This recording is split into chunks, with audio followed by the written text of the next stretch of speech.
बिस्मिल्लाहिर्रहमानिर्रहीम। जादू का पानी। उर्दू कहानी। बहुत दिनों की बात है कि एक जूता साज खूबसूरत जूते बनाने का माहिर था। वो और उसकी बीवी आबादी से दूर एक छोटे से मकान में रहते थे। वो दोनों बहुत बूढ़े और गरीब थे। जूता साज के रोज़ाना 1 से 2 जूते फ़रोख्त होते, जिसकी वजह से उनकी गुज़र बसर बड़ी मुश्किल से चल रही थी। वो दोनों मियाँ बीवी बड़ी मुश्किल से काम काज करते। बुढ़िया को घर के कामों में मुश्किलात होती और जूता साज को जूते बनाने में मुश्किलात आती।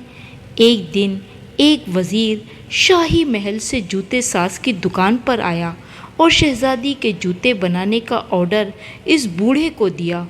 वो बहुत खुश हुआ कि शाही जूते तैयार करने पर उसे बहुत ज़्यादा मुआवज़ा मिलेगा। फिर घर जाकर ये बात उसने अपनी बीवी को बताई। बीवी ने कहा, तुम ज़्यादा से ज़्यादा मुआवज़ा मांगना। बूढ़े ने कहा, अरे नादान औरत, शहज़ादी जितना भी मुआवज़ा दे मैं खुशी से ले लूँगा, ताकि आइंदा भी जूते बनाने का ऑर्डर मिलता रहे। ये जवाब सुनकर बुढ़िया नाराज़ हो गई। जब जूते तैयार हो गए तो जूता साज उन जूतों को लेकर शाही महल की तरफ रवाना हुआ। रास्ते में एक जंगल था, वहाँ से गुज़रकर वो महल पहुँचा। शहज़ादी को जूते बेहद पसंद आए। उसने मुआवज़ा पूछा। बूढ़े ने कहा, जो मुनासिब समझो दे दीजिए। शहज़ादी ने इस कदर नायाब जूते बनाने पर बूढ़े का शुक्रिया अदा किया और उसे अशरफियों से भरी एक थैली दी। बूढ़ा इतना ज़्यादा मुआवज़ा देखकर खुश हो गया और वो बूढ़ा खुशी खुशी अपने घर की तरफ रवाना हुआ। रास्ते में वही जंगल पड़ा। चलते चलते बूढ़े को बहुत ज़ोर की प्यास लगी। वो इधर उधर देखने लगा कि कोई कुआं या तालाब नज़र आ जाए। पानी की तलाश में इधर उधर फिरने लगा। थोड़ी देर में उसे एक तालाब मिल गया, जिसे उसने पहले कभी ना देखा था। ये तालाब साफ और ठंडे पानी से भरा हुआ था। पानी को देखकर जूते साज की जान में जान आ गई। उसने तालाब के किनारे बैठकर 2-3 चिल्लू पानी के पिए। खुदा की कुदरत, पानी पीते ही बूढ़े के बदन की सारी जुर्रियाँ जाती रही। सर के सफ़ेद बाल सियाह हो गए। पहले मुंह में एक भी दांत ना था, अब सब दांत दोबारा पैदा हो गए और वो बूढ़ा आन की आन में जवान और हट्टा कट्टा आदमी बन गया। बूढ़ा बड़ा हैरान हुआ कि यकायक ये क्या हो गया। इसने झुककर तालाब के साफ पानी में अपना चेहरा देखा तो वो बिल्कुल जवानों सा नज़र आया। अब तो जूते साज की खुशी का कोई ठिकाना ना रहा। वो खुशी से उछलता कूदता घर की तरफ चला।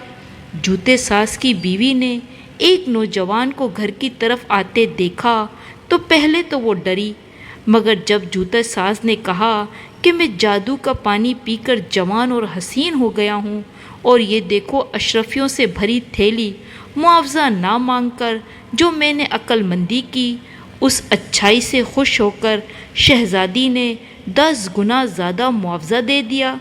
ये सुनकर बुढ़िया बहुत खुश हुई और कहने लगी, मुझे भी उस तालाब पर ले चलो, मैं भी जवान और हसीन होना चाहती हूँ, फिर हम दोनों मज़े से रहेंगे। जूते साज ने कहा कि बेहतर है कि मैं तुम्हें कल ले चलूँ, मगर उसकी बीवी ने उसकी एक ना सुनी और कहा, तुम घर पर बैठो और मुझे सिर्फ पता बता दो, मैं वहाँ जाकर पानी पी आऊँगी। उस पर जूते साज ने तालाब का पता बता दिया। वो उसी वक्त जंगल की तरफ चली गई और थोड़ी ही देर में उस तालाब के पास पहुंच गई। तालाब इसी तरह पानी से भरा हुआ था। वो खुशी खुशी तालाब के किनारे बैठ गई। उसने सोचा, मैं जितना ज़्यादा पानी पीऊँगी उतनी ही ज़्यादा हसीन और जवान हो जाऊँगी। ये सोचते ही उसने जल्दी जल्दी पानी पीना शुरू किया और पेट भरकर पानी पिया कि पानी मुंह तक आ गया। बहुत देर हो गई। जूते साज की बीवी घर ना पहुंची। आखिर जूता साज बेचारा उसे ढूंढने निकला। لیکن اس کی بیوی اسے کہیں نہ ملی۔ وہ تالاب کی طرف گیا اور چاروں طرف دیکھنے لگا۔ تالاب کے پاس ایک درخت کے نیچے ایک چھوٹی سی بچی جو کہ 2-2.5 برس کی معلوم ہوتی تھی وہاں موجود تھی۔ قصہ یہ ہوا کہ جوتے ساز کی بوڑھی بیوی نے لالچ میں آ کر جادو کا پانی بہت زیادہ پی لیا کہ وہ جوانی کی عمر سے گزر کر بچپن کے زمانے میں پہنچ گئی اور جوان ہونے کے بجائے چھوٹی سی بچی بن گئی۔